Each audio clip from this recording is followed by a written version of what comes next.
Aloha, beautiful souls, and welcome back. Thank you so much for joining me today. This is Miss Indigo of Divine DNA Blueprint Mystery School, and today we're going to be talking about the energies of this week. Happy April, April 1st today. Rabbit, rabbit. Make sure you say rabbit, rabbit, and invite in amazing blessings for yourself and all your loved ones and the whole world for this new monthly cycle here. This is the quantum plasma stream. It's kind of like a cosmic collective consciousness energy report from a quantum level. And we will be discussing the energetics from today, Tuesday, April 1st, through next week, Tuesday, April 8th. Well, how are you all doing out there? I think a lot of us, myself included, may still be in somewhat of an eclipse hangover. I know all last week there was not really much sleep to be had, and a lot of processing, a lot of beautiful new coming through. Some seeds are sprouting. We're still weeding some elements out of our garden. And so far, the energy this week feels more quiet. Thank goodness. So it feels like a week to integrate, to kind of take our time, wake up slowly, enter the world each day. Enter each day slowly and with presence and awareness and really feeling in to this new environment that we are within, testing these new waters, really starting to become more acquainted. So they can feel more internal and still more quiet and kind of subdued. I know for me physically, I've just been totally physically exhausted and a lot of integration. Monday was the first day where I was still physically wiped out. Still had to have my bed desk situation, laying in bed, but the creativity was on fire. So you may be observing just this call to create.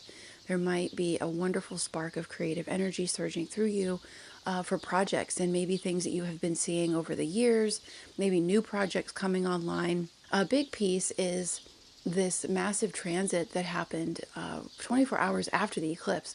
We had the outer planet of Neptune, one of the soul planets, enter into Aries.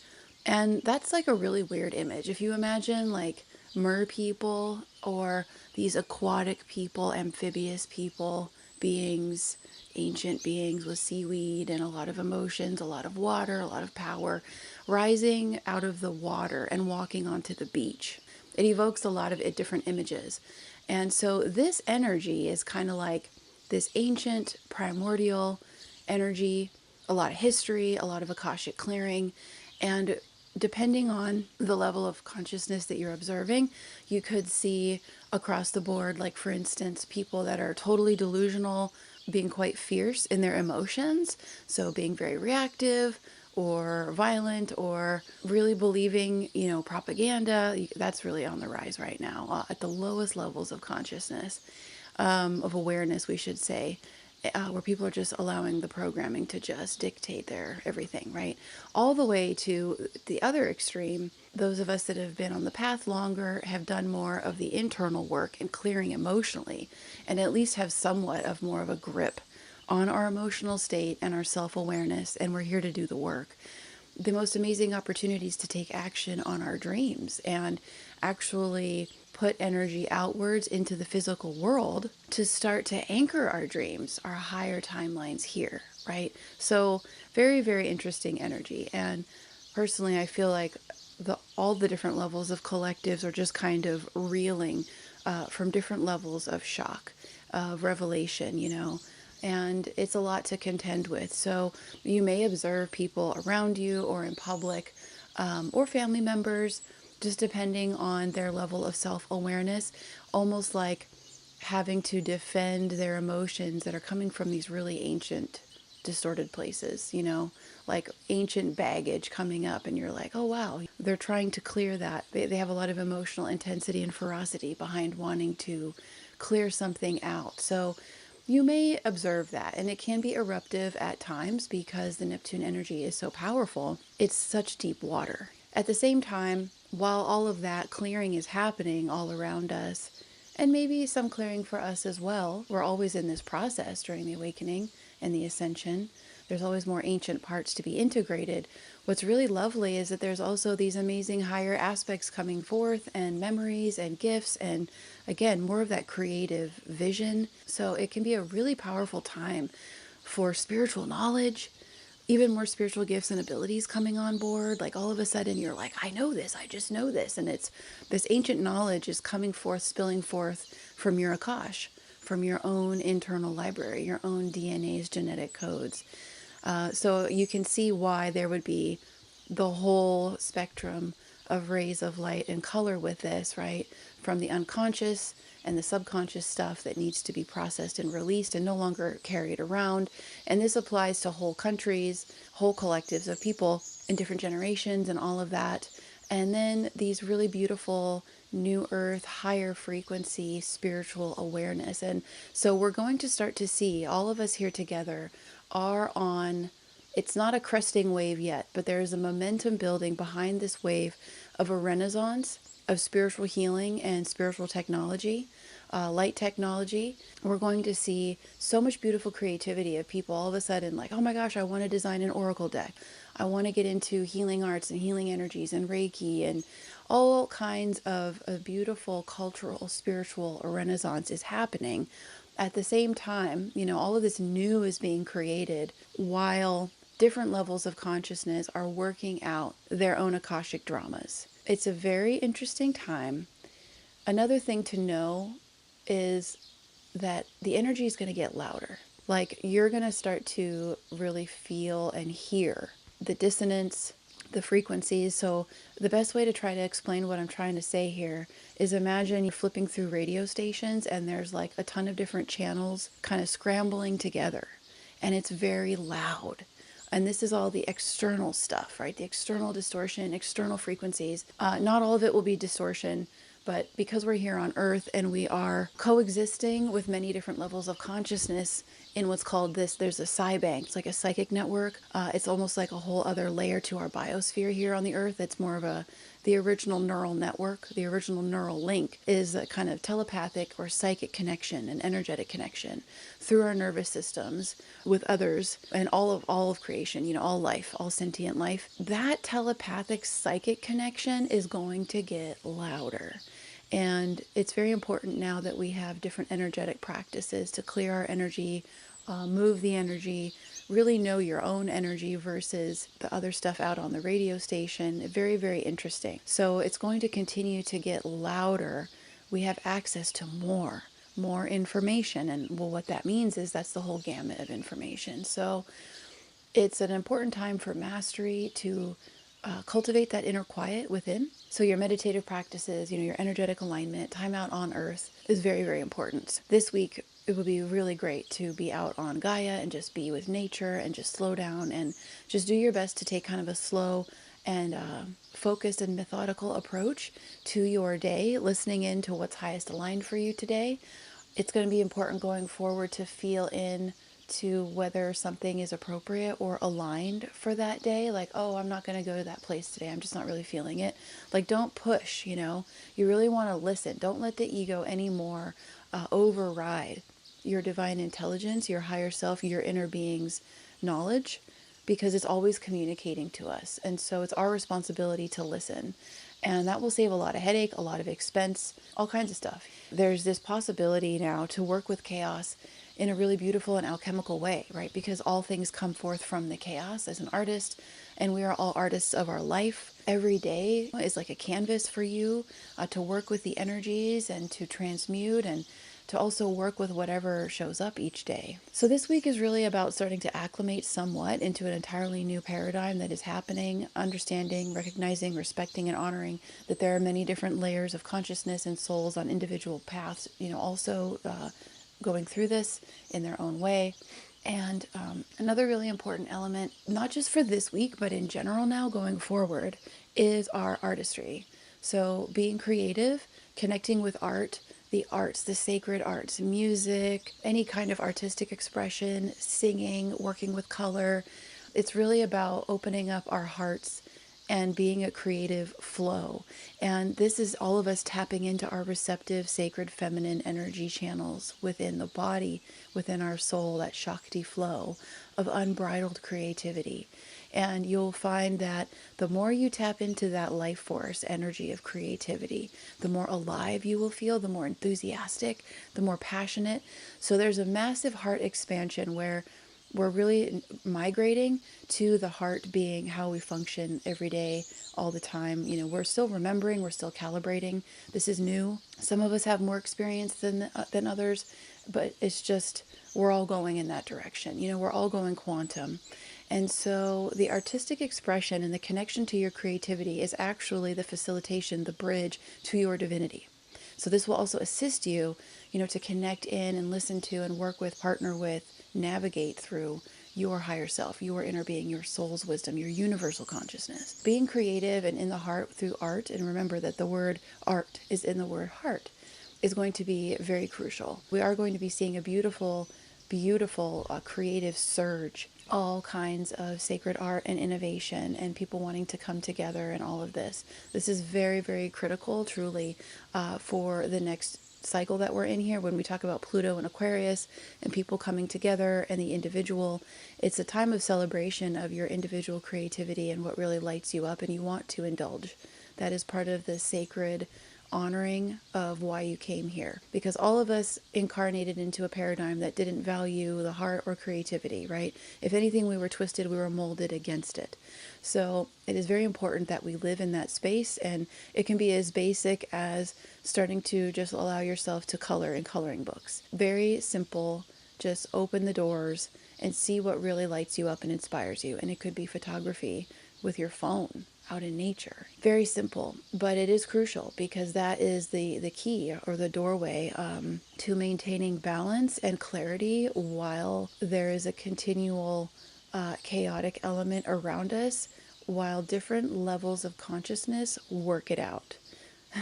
So you don't want to get swept up, in the narratives or the propaganda or any of that. You want to be sovereign. And the easiest way is to listen to your heart and follow your heart always, always, always, even when no one else is going to support that. It's the most important thing. And so this Aries energy with Neptune moving into Aries, Aries is the first spark of consciousness. So there's a very youthful quality here, childlike innocence here. The first glimmers of light as the sun rises, that dawn energy. So there's a constant refreshing energy. We can constantly, remember, hit that reset button and refresh the energy completely and claim it for yourself, right?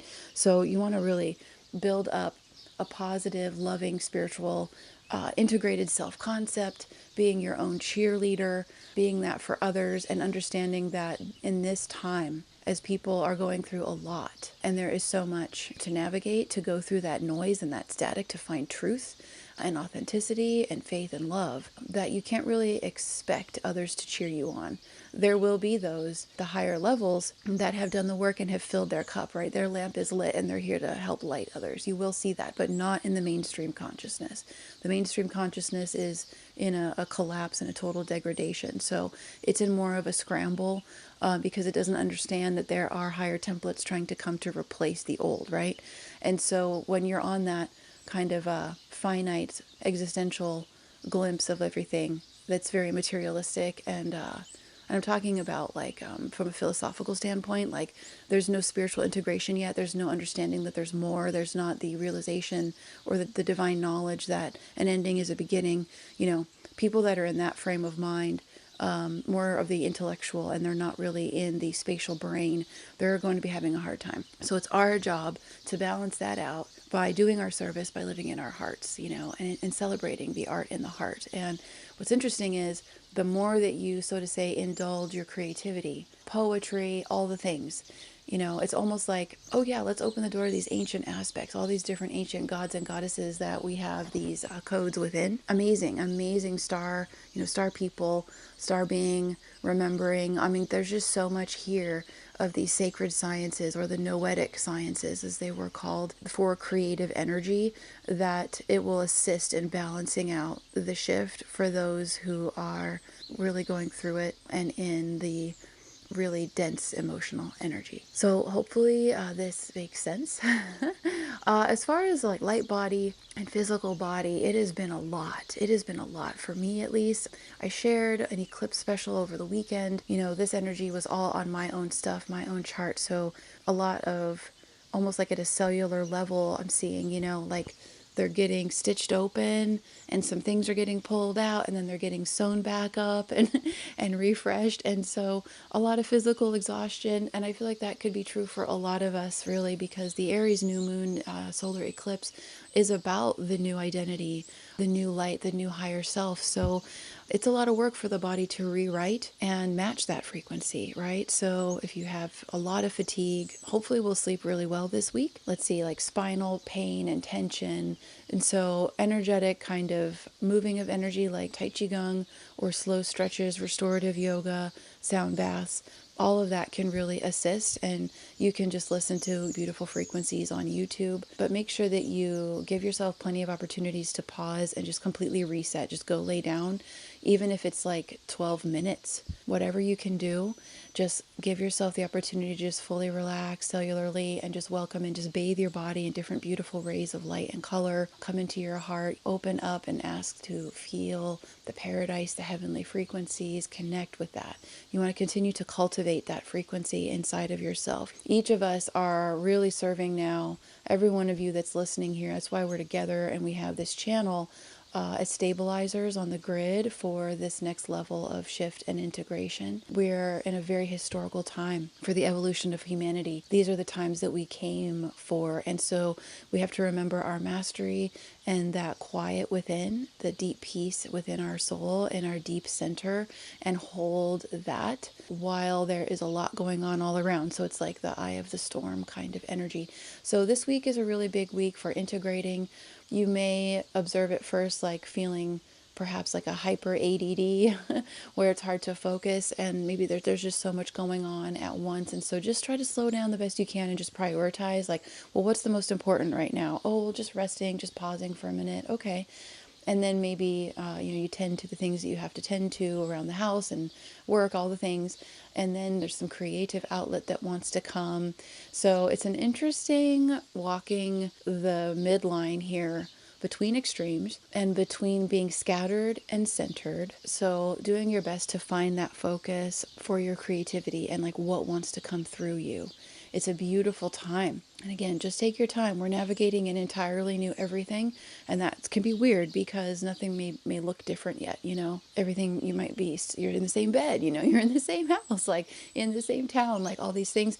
And yet there's a lot that's shifted within, and you will start to see those shifts without. We have a while to go through this kind of restructuring energy, and it's going to continue to amplify through the month of April and then into May. Just take your time.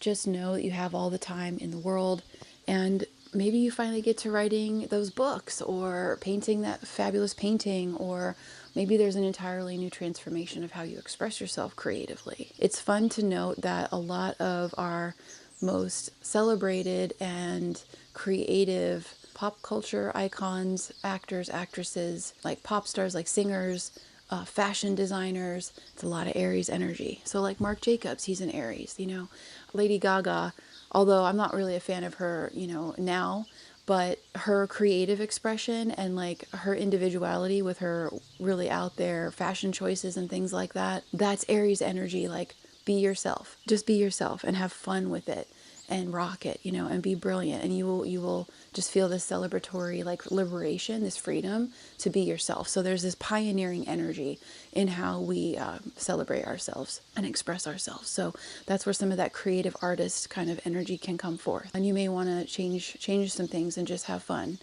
New hairstyle, just little things, diet, exercise, new food, kind of a new diet plan, if you will, new forms of care for your body. All of this is Aries energy. Do your best. Feel so blessed because you are. Continue to integrate. This week I will be with Annette on Wednesday. We will have our Ascension in the Raw show at 3:30 live Pacific Standard Time here on YouTube. And we're going to be talking about aspects and judgments because those are some really big pieces that always come back around again on the journey. So we look forward to seeing you there. And thank you so much for joining me today. Look forward to hearing how you all are. And I just want to thank you all out there for doing the work and showing up, and make sure that you are balancing out the giving and the receiving. We're really coming into a new, increased amazing expanded opportunities of receivership. So while we're slow this week and doing more self-care and more internal and kind of observing and integrating, you want to really get into your receivership and what does that mean for you. So much love, and I'll see you soon. Namaste.